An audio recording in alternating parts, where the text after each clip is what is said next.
Good evening all of you. Right, ఇవాళ అందరూ కూడా 10th క్లాస్ రిజల్ట్ వచ్చినటువంటి సంబరాల్లో అటు పేరెంట్స్, వారి పిల్లలు, వాళ్ళ పాఠాలు చెప్పినటువంటి మాలాంటి అధ్యాపకులు, విద్యాసంస్థలు నడుపుతున్నటువంటి కరెస్పాండెంట్స్ అందరూ కూడా ఆనందోత్సవాలతో ఉన్నారు. మీ ఆనందోత్సవాలతో నేను కూడా భాగస్వాములతో ఈ సక్సెస్కి కారణమైనటువంటి ప్రతి ఒక్క విద్యార్థికి, వారి తల్లిదండ్రులకు, పేరెంట్స్కు అందరికీ కూడా నేను ఆల్ ది బెస్ట్ చెప్తున్నానమ్మా. కంగ్రాచులేషన్స్. ఇవాళ నేను ఈ రోజు ఇక్కడ మాట్లాడడానికి కారణము ఒకటి, మీకు కంగ్రాచులేషన్ చెప్పడమే కాదు, రెండోది ఎందుకంటే ఇంపార్టెంట్ ఇష్యూ, మార్క్స్ తెచ్చుకున్న వాళ్ళు చాలా హ్యాపీగా ఉన్నారు. కొద్దిమంది విద్యార్థులు అనుకున్నట్టు మార్కులు తెచ్చుకోవాలా, నిరాశతో కృంగిపోతున్నారు, నా తక్కువ మార్కులు వచ్చాయని బాధపడుతున్నారు. మిమ్మల్ని అందరినీ అప్పీల్ చేస్తున్నాను. పేరెంట్స్కి, నా సహపాఠి అధ్యాపకులకి, మిత్రులకి, మేధావులకి అందరికీ విజ్ఞప్తి చేస్తున్నాను. మనం ఈ టైంలో పిల్లలకి ఉండాల్సింది ఒక భరోసా, ఒక ధైర్యాన్ని, ఒక స్ఫూర్తిని నింపాలి. మనం కాకపోతే ఎవరు చేస్తారండి? మీ తెలియని విషయాలు ఏమున్నాయి, మనతో మనమే చేయాలి. మార్క్స్ వచ్చిన విద్యార్థిని అభినందించడం ఎంత ఇంపార్టెంట్, మార్క్స్ తగ్గినట్టు విద్యార్థిని అంతకంటే ఎక్కువ స్ఫూర్తి నింపే విధంగా మనము ధైర్యాన్ని నింపాల్సిన అవసరం మనపై ఉంది. ఉన్నటారా లేదంటే మీరే చెప్పండి. ఇవాళ చూడండి, రోజు పేపర్ చూస్తే ఎన్నో విషయాలు మనకి ఇష్టపడిన విషయాలు చూడాల్సి వస్తుంది ఎగ్జామ్స్ వస్తే. అందుకే గౌరవ ప్రధానమంత్రి గారు పరీక్షా పే చర్చ అనే పేరుతో ఎగ్జామ్స్ వచ్చే ప్రతి సంవత్సరం కూడా ముందుగా సిద్ధం చేస్తూ ముందస్తుగా మనల్ని ఈ పరీక్షా పే చర్చ అనే పేరుతో ఈ జీవితంలో మనం ఎన్నో ఎదుర్కోబోతున్న పరీక్షలు, ఈ పరీక్షలే కాదు యాక్చువల్గా. కాబట్టి మనోనిబ్రాన్ని ఇచ్చే ఉద్దేశంతో జరుపుతున్నారు. ఆ కార్యక్రమంలో మనం ఇంతకుముందు నిర్వహించారు, మీరందరూ కూడా పాల్గొన్నారు. ఆ రోజు కూడా చెప్పాను, జీవితంలో ఈ యొక్క ఎగ్జామ్స్ అనేటువంటివి ఒక భాగమే కానీ జీవితం మాత్రం కాదు. దయచేసి అందరూ గుర్తుంచుకోండి.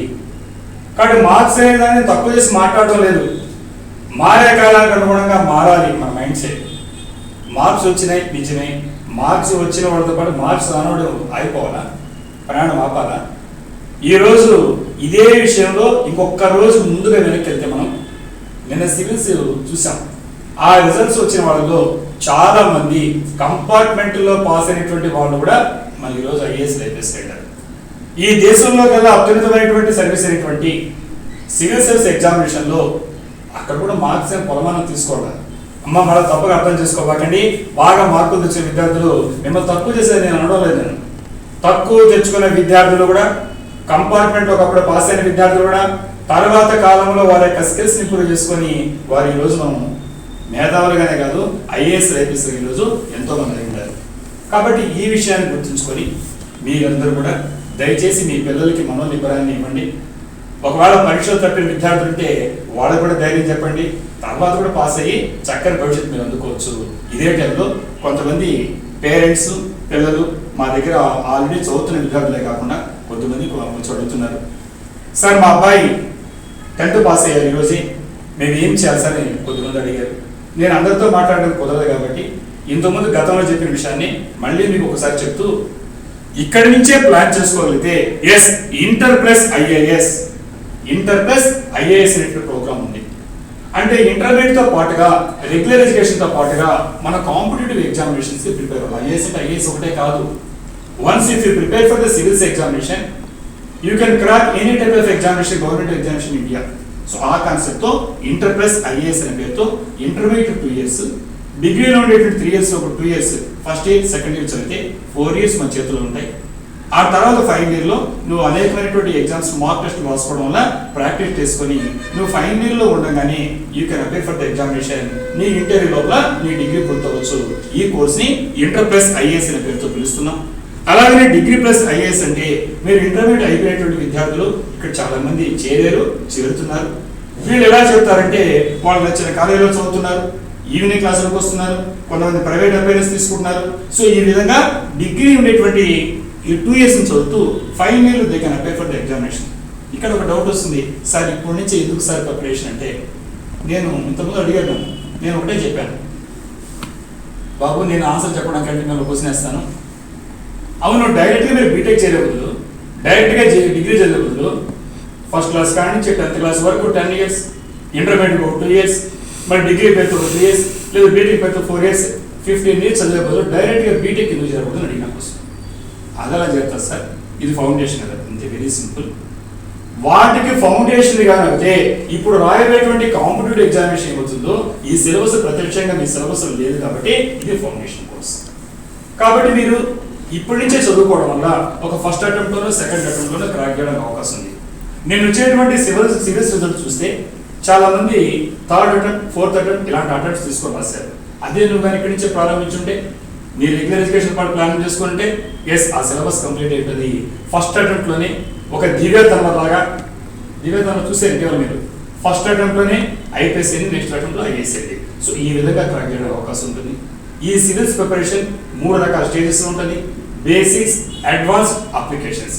Basics, advance, applications. మీరందరూ కూడా బేసిక్స్ ఆల్రెడీ తెలుసు మీకు చాలా మందికి. మిమ్మల్ని ఇప్పుడే కానీ అప్పగిస్తే మాకు అడ్వాన్స్ అప్లికేషన్ ఇవ్వడం ఈజీ అవుతుంది, మేము నేర్చుకోవడం సులభం అవుతుంది. సో ఈ మోడ్లోనే inter plus IAS, degree plus IAS అనే పేరుతో క్లాసులు కూడా స్టార్ట్ అయినాయి, పిల్లలు చేరుతున్నారు, లెసన్ స్టార్ట్ అయినాయి. సో కాబట్టి మరొక్కసారి ఈ సందర్భం అనేటువంటిది 10th క్లాస్ విద్యార్థుల్ని అభినందించడంతో పాటుగా తక్కువ మార్కులు వచ్చిన ఆత్మన్యూనత భావం, ఇన్ఫీరియారిటీ కాంప్లెక్స్, కొలేటెడ్ డ్యామేజ్ కాకుండా అనేది ప్రధాన ఉద్దేశం. కాబట్టి మేము REH ప్రోగ్రాంలో రూరల్ ఎంప్లాయ్మెంట్ హబ్, గ్రామీణ ప్రాంతంలో ఉండేటువంటి యువత జాబ్స్ రాకుండా ఎందుకు నిరుత్సాహంగా ఉన్నారంటే మీరు అనవసరమైనటువంటి టెన్షన్ పడుతూ మార్క్స్ పైన ఫోకస్ పెడుతున్నారు. ఇక్కడ మీ మార్క్స్కి, మీరు నేర్చుకునే సిలబస్కి వాటికి సంబంధం లేకుండా గవర్నమెంట్ జాబ్స్ ఉన్నాయి, అక్కడ స్కిల్స్ వేరే ఉన్నాయి, ఆ ట్రైనింగ్ వేరే ఉంటుంది. ఒక సివిల్స్ క్రాక్ చేయాలంటే నంబర్ 1 పర్సూవెన్స్, పట్టుదల కంటిన్యూ అవ్వాలి. మీకు సినిమా చూసినంతసేపు హీరోగా ఉండాలనుకుంటా బయట వస్తే ప్రేక్షకుడు మామూలు అయిపోతారు, అలా కాకుండా కంటిన్యూ అవ్వాలి, ఇది పర్సూవెన్స్. సెకండ్ క్యారెక్టర్ ఏం కావాలి? ఎస్, మీకు ఒక మెంటార్షిప్, చేయబెట్టి నడిపించేటువంటి తండ్రి లాగా సరైనటువంటి గైడెన్స్ ఇచ్చేటువంటి గురువు కావాలి. ఎక్కడైనా సరే ఈ మెంటార్షిప్ కావాలి. Third one hard work. Hard work అంటే మనకి బండలు పొందుకోవడంలా, రైతుల్లాగా వెళ్ళి పొలాల్లో పనిచేయడంలా. ఇప్పటి వరకు ఏం చదివారు అలాంటి దాన్ని మీ కెపాసిటీకి, మీకు ఉండేటువంటి టైంని అనుగుణంగా డైలీ 2 hours 3 hours ప్లాన్ చేసుకోగలిగితే సరిపోతుంది. Next 4th one family support. ఎందుకంటే ఫ్యామిలీలో కొన్ని వాటిల్లో సమస్యలు ఉండొచ్చు, కొన్ని వాటిలో లేకపోవచ్చు. సమస్యలు ఉండే వాళ్ళు కూడా ఏం చెప్తున్నారంటే జీవితాంతం నీ సమస్యలు లేక తప్పదు. నువ్వు ఒక 1 year 2 years 3 years నువ్వు ఎప్పటి నుంచి ప్రిపరేషన్ ప్లాన్ చేసావో అక్కడి నుంచి ప్లాన్ చేసుకొని కొంచెం పక్కన పెట్టి ఫ్యామిలీ సపోర్ట్ తీసుకోగలిగితే ఈజీగా ఉంటుంది. చివరిది లాంగ్ విజన్. ఈ లాంగ్ విజన్ భాగమే inter plus IAS, degree plus IAS. So ఈ విధంగా ఒక 2 years 3 years ప్లాన్ చేసుకుంటే ఫస్ట్ అటెంప్ట్లోనే you can crack any type of examination in India, especially civils. So మరి ఈ సందర్భంగా మీరందరూ కూడా చాలా సంతోషంగా ఉంటారు. వచ్చిన వాళ్ళు మీ ఫ్రెండ్స్ కూడా మీరు కూడా చెప్పి వాళ్ళంతే వచ్చాంతో ఏం కాదా మన నెక్స్ట్ ఇయర్ పాస్ అవుతా అని చెప్పేసి ఈ ఫెయిల్ అయిన విద్యార్థులు ఆత్మహత్య లాంటివి ఎవరు పాల్గొనకూడదు, అలాగే ఎక్కడ నిరాశతో ఉండకూడదు. అది నా ప్రధాన ఉద్దేశం, అభినందించడం కంటే కూడా. సో మీరందరూ కూడా నా యొక్క ఆలోచన అభినందిస్తారని, మీరందరూ కూడా నాతో పాల్పంచుకోవడం ఆశిస్తూ ఈ అవకాశం ఇచ్చినట్లయితే మీకు అందరూ కూడా ధన్యవాదాలు.